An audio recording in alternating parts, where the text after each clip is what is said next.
पश्चिम बंगाल की 10 सबसे महंगी खेती जिनसे किसान बन रहे हैं करोड़पति। आपको लग सकता है कि स्ट्रॉबेरी सिर्फ हिमाचल या महाराष्ट्र में होती है, लेकिन पश्चिम बंगाल के कुछ इलाकों जैसे कालिम्पोंग और दार्जिलिंग में स्ट्रॉबेरी की खेती अब बहुत तेजी से बढ़ी है। इसकी खेती बहुत सेंसिटिव होती है। मौसम, पानी, टेम्परेचर सब कुछ परफेक्ट होना चाहिए, लेकिन अगर सही से हो जाए तो एक एकड़ डैच में लाखों का फायदा हो सकता है।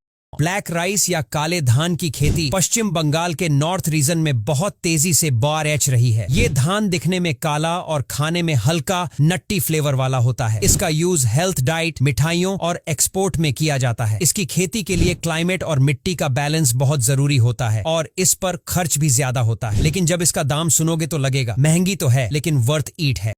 तेज पत्ता यानी बे लीफ, जो सब्जियों और बिरयानी में खुशबू देने के लिए डाला जाता है, उसकी खेती भी पश्चिम बंगाल के पहाड़ी इलाकों में होती है और बहुत महंगे रेट में बिकती है। खासकर जब ये ड्राई और सही शेप में हो तो इसकी इंटरनेशनल डिमांड भी होती है। खेती के दौरान प्लांट्स को सही समय पर छांटना, ड्राई करना और पैक करना, इन सब में टाइम और पैसा लगता है। इसलिए ये खेती प्रॉफिटेबल तो है लेकिन सस्ती नहीं है।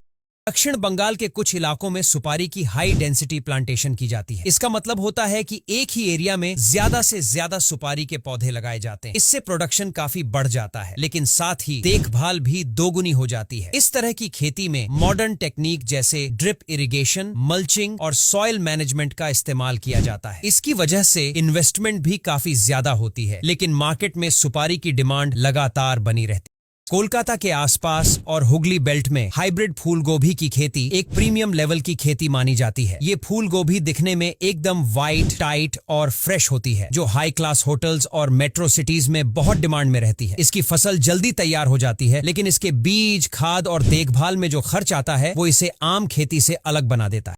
पश्चिम बंगाल में अब कुछ किसानों ने बेहद महंगी और एक्सपेरिमेंटल खेती की तरफ कदम बढ़ाया है और वो है केसर की खेती। हाँ, वही केसर जो दूध, मिठाइयों और कॉस्मेटिक्स में यूज होती है। आमतौर पर ये कश्मीर में होती है, लेकिन अब बंगाल के कुछ हिस्सों जैसे पुरुलिया और बर्धमान में ग्रीन हाउस टेक्निक की मदद से केसर उगाने की कोशिश की जा रही है।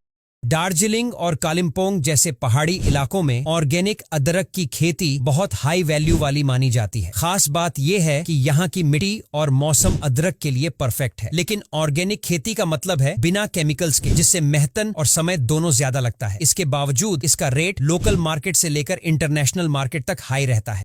ग्लैडियोलस और गुलाब। पश्चिम बंगाल में फूलों की खेती एक इंडस्ट्री बन चुकी है और खासकर ग्लैडियोलस और गुलाब के फूल बहुत महंगे बिकते हैं। नादिया, उत्तर 24 परगना जैसे जिले फूलों की खेती के लिए फेमस है। शादी, पूजा, एक्सपोर्ट और डेकोरेशन में इन फूलों की भारी डिमांड होती है। लेकिन फूलों की खेती बहुत नाजुक होती है। पानी, धूप, कीट सब कुछ को बैलेंस करना पड़ता है, इसीलिए ये खेती महंगी मानी जाती है। पश्चिम बंगाल का मालदा इलाका आम के लिए फेमस है, लेकिन उसमें भी एक वैरायटी है, मिश्री आम, जो बहुत महंगी बिकती है। इस आम की मिठास और खुशबू इतनी जबरदस्त होती है कि एक बार चखने के बाद कोई और आम पसंद नहीं आता। इसकी खेती में अच्छे ग्राफ्टिंग, कीटनाशक कंट्रोल और मॉडर्न टेक्नोलॉजी का यूज किया जाता है, जिससे इसकी लागत भी काफी बढ़ जाती है। इंटरनेशनल मार्केट में इस आम की अच्छी डिमांड है। अब बात करें सबसे महंगी और प्रीमियम खेती की, तो दार्जिलिंग टी का नाम सबसे ऊपर आता है। इसे चाय की शान कहा जाता है। इसकी खुशबू, स्वाद और टेक्सचर सब कुछ इतना यूनिक होता है कि दुनिया भर में इसकी डिमांड रहती है। 1 किलो दार्जिलिंग टी की कीमत कई हजार में जाती है और इसकी खेती पहाड़ों की ढलानों पर की जाती है, जहां हर पत्ता तोड़ने के लिए एक्सपर्ट वर्कर्स की जरूरत होती है।